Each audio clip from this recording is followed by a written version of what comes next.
পথিকৰ হেঁপাহ প্ৰকল্পৰ যোগেদি পলাশবাৰীৰ বিশেষভাৱে সক্ষম বুবুল দাসক স্বাৱলম্বিতাৰ বাবে প্ৰদান কৰা দোকান উদ্বোধন।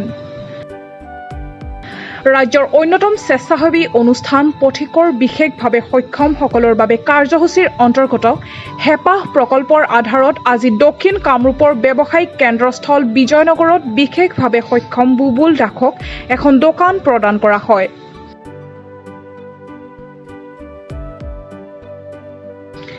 বিগত প্ৰায় এটা বছৰে বুবুল দাসে নিজৰ পৰিয়ালৰ পোহপালৰ অসুবিধাৰ কথা পথিকক জনাই বহনক্ষম কৰিব পৰাকৈ কিবা এটা কৰাৰ বাবে আবেদন কৰিছিল। পথিকৰ এটা দলে বুবুল দাসৰ ঘৰ পৰিয়াল আৰু সক্ষমতাৰ বুজ লৈ তেওঁলোকৰ সৈতে আলোচনাৰ মৰ্মে হেঁপাহ প্ৰকল্পৰ আধাৰত এখন ভ্ৰাম্যমাণ তথা স্বয়ংক্ৰিয় দোকানৰ ব্যৱস্থা কৰাৰ সিদ্ধান্ত লয় আৰু আজি উক্ত দোকানখন মুকলি কৰে।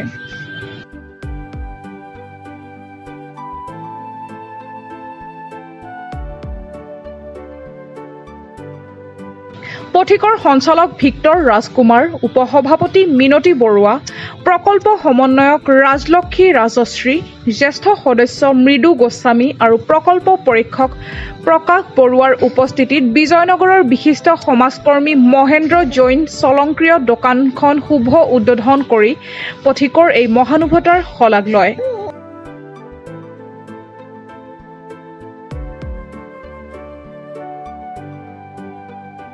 মোৰ নাম শ্ৰী বুবুল দাস, ঘৰ নহিৰা গাঁও ধোৱাবাৰ, পলাশবাৰী সমষ্টি, কামৰূপ গ্ৰাম্য।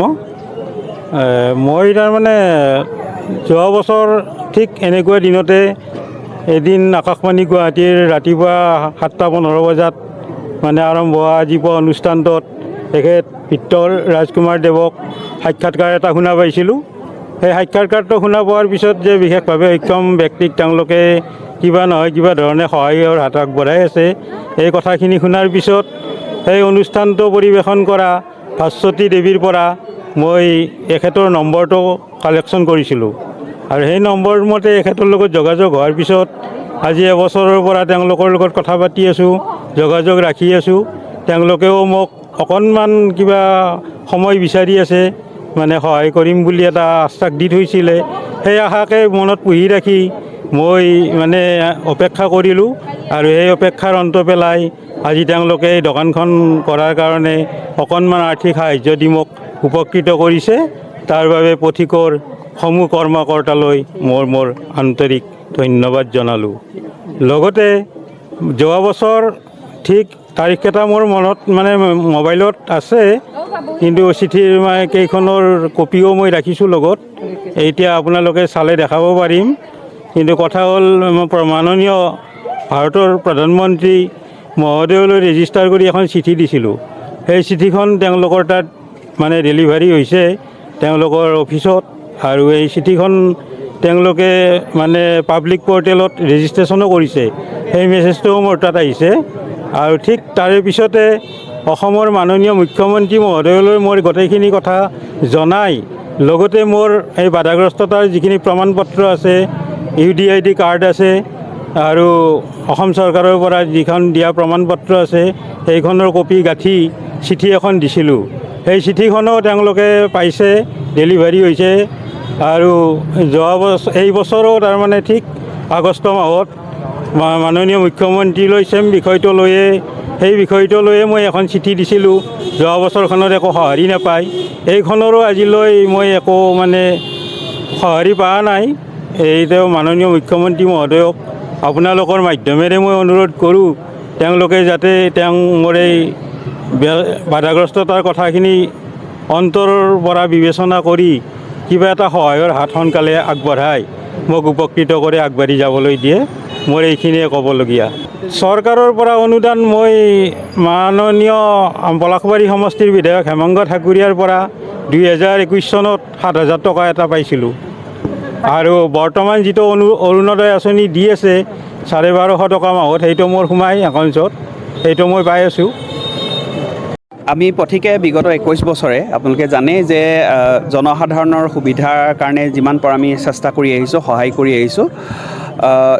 বুবুল দাসৰ কথাই কওঁ বিগত এবছৰ ধৰি তেখেতৰ বিশেষভাৱে সক্ষমতাৰ কথা আমাক জনাইছিলে কিবা সহায় কৰিব পাৰোঁ নেকি আমাৰ পথিকক তেখেতে এখন আবেদন দিছিলে আৰু যিহেতু আমি পথিকে বিশেষকৈ স্বেচ্ছাসেৱী হিচাপে কাম কৰোঁ গতিকে আমাৰ সদস্যসকলৰ বৰঙণি বা বিশেষ ব্যক্তিৰ বৰঙণিৰে আমি যিহেতু কাম কৰিব লগা হয় গতিকে তেখেতক কৈছিলোঁ যে আমাক অকণমান সময় দিব লাগিব আপোনাক চাব লাগিব যে আপোনাৰ যিটো সক্ষমতা সেইটো কিমান দূৰ হয় আমি পৰীক্ষা কৰিব লাগিব গতিকে সেইখিনি পৰীক্ষা নিৰীক্ষা কৰিবৰ কাৰণে আমি তেখেতৰ তালৈ আহিলোঁ জনাৰ পাছত যেতিয়া আমি গম পালোঁ যে তেখেতৰ 80% চকুৰে তেখেতে নেদেখে কিবা এটা কাম কৰিবলৈ তেওঁ সম্পূৰ্ণ নিজে নোৱাৰে গতিকে তেখেতৰ পৰিয়াল আছে গতিকে সেইখিনি আমি জানি পেলাই তেখেতকে আমি সুধিলোঁ যে আপুনি কি ধৰণে কাম কৰিব পাৰিব যিহেতু আমি খন্তেকীয়া বা এটা নিৰ্দিষ্ট অনুদান আমি নিদিওঁ গতিকে তেখেতে ক'লে যে আমি এখন দোকান খুলিব পাৰোঁ সেই দোকানৰ তেখেতৰ লগত আমি কথা পাতিলোঁ দোকানৰ কাৰণে তেখেতে লিষ্ট দিলে আৰু তাত আমাৰ চৰ্ত হ'ল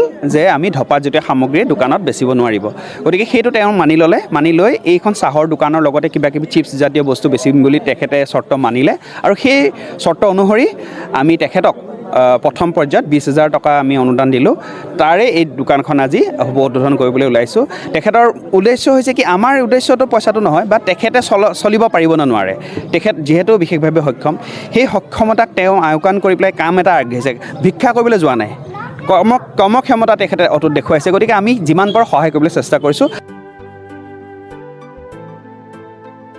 Prototyme Digital